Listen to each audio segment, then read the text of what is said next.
You're watching the M2M Project, and I'm your host, Sebastian MacLean. Today, we'll be talking to film producer Suzanne Lyons.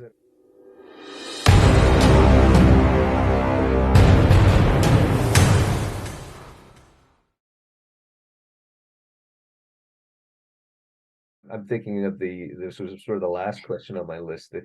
The green, maybe not green in terms of writing, but the green filmmaker, let's say, they've maybe written, but they don't have the contacts, they don't. I guess, and harkening back to the beginning of your story, is it just a matter then maybe of that person, if they've got a good script, a good idea, to just knock on doors? Because I guess one of the hesitations some might have is that, and I've heard this from other writers, they're like, I've gotten some great reviews on my script, but finding someone who will sit down and talk to me, who's in distribution or is willing to partner with me, but because I'm not known, they're going to, they have those hesitations. Are there doors that are easier to knock on, that are just looking to see those ideas, versus others that want to see established teams in place? Yeah, if I were a writer, yeah, I wouldn't go to a distributor, necessarily. If I were a writer, I'd probably go to a producer. Yeah. If it's not so much a studio film, sorry, I would probably go to a producer. And the first thing I would probably do is get a mentor. Obviously, that's my first thing. Every time before Kate and I did anything in those early days, anything, we'd have at least one or two or three mentors to guide us through and make suggestions. Who do we go to for this? Who would be a good person to go to for this? And so mentors are key. And that could be, maybe it's not a production company, you're not going to say to your mentor, or please read my script, and I hope you pick it up. No, a mentor is separate from that. That's still maybe a producer that you really respect, but not necessarily, for that, you're not going to ask them to read your script or anything, but you're going to really just get them to give you that maybe half-hour coffee meeting, or 3 or 4 10-minute conversations over the next month or whatever. Make it easy for them to say yes. I would get a mentor to make those suggestions. See, I've already done my research. I realized there's about 15 companies that, have done projects like this in the budget range that I feel that probably would fit, you would say, as a writer. Could you take a look at my list? I kind of got my strategic plan for how I want to move forward on this. But could you take a look and see, am I going in the right direction? And then they're looking through your list and go, you know what, that company doesn't do romantic comedies anymore. I would cross them off.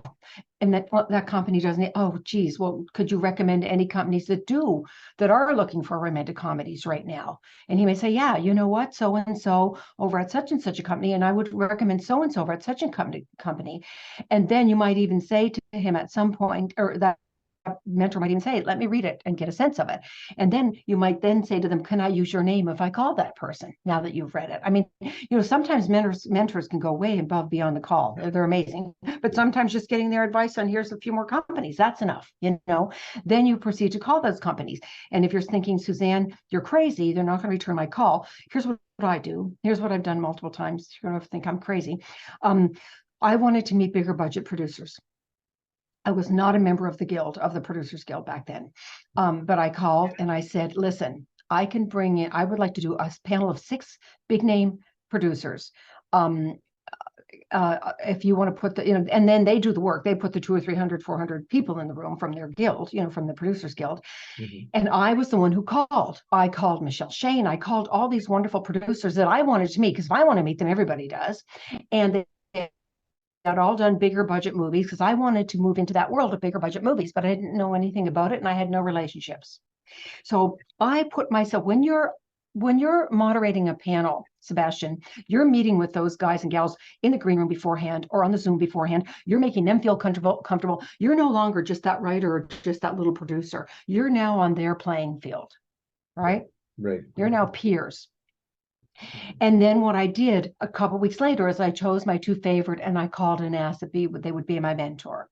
And one of them said they wanted to read one of my scripts to get a sense, not that I wrote it, but and he and I became partners. We were partners for about 3 years, by the way. Still very close friends, very close friends. So that's another thing. Another time I had no money to get legal advice, and so I called Ink Tip. They do the writers magazine, and they were putting on a weekend, writers weekend, and I asked if they wanted me to moderate a panel on attorneys. So I got to bring 6 attorneys. I had all my list of questions, because I get the first half hour, right? I'm the moderator. and ask all my questions, which I know everybody else had the same questions, and you open it up and then everybody else asks their questions for the next hour. But that's what you do, is come up with, be creative, for the love of God. Especially writers are more creative people than we are, that's for damn sure. And then come up with, how do I meet that people? What do I need to do? One of my girlfriends, when she was taking my class, flash forward, and they had to meet, she wanted to be a writer of hour-long television. And in the class that we were doing, she said, she called the Writers Guild, and she said, could I write an article on female showrunners? And at the time, there were only 6 in Hollywood. This was years ago, 5 or 6. She invited them to her house for dinner to do an interview with them all for this article that was going to be front page on the WGA, on their magazine. And she met them all. Within a couple of months, she was writing on, I think it was called CSI. It's one of those CSI shows, CIS or CIS Miami or whatever they were called. It was one of those at the time. And she called me literally a couple weeks after that, because she had such a great relationship with one of the showrunners who was working on the CSI, whatever. And so, it launched her career. Wow. So I mean, it's, you've got to be creative if you want to. You don't just sit there and say, oh, I'm just a writer, I can't call, they're not going to call me back. No, that's like crazy. Don't even get into this industry unless you're somebody who is willing to get on the phone and get out there. Unless you're an entrepreneur, if you're not thinking that you are the president and CEO of your company, don't even bother writing the screenplay, because you've got to get that you are responsible. Yeah, it's such a great note to end on, and I say that only because our time window is closing, but making yourself indispensable in some sense, or presenting value. I mean, that in and of itself is creating leverage, because you're bringing people together that all are working at a high level, and you put yourself in the middle of it. That's really great advice. I want to thank you so much for taking the time to talk. Is there a contact point that you wanted to kind of share with anyone, or is that maybe... Sure. If people want to reach me, all my information is on SuzanneLyons.net or snowfallfilms.com.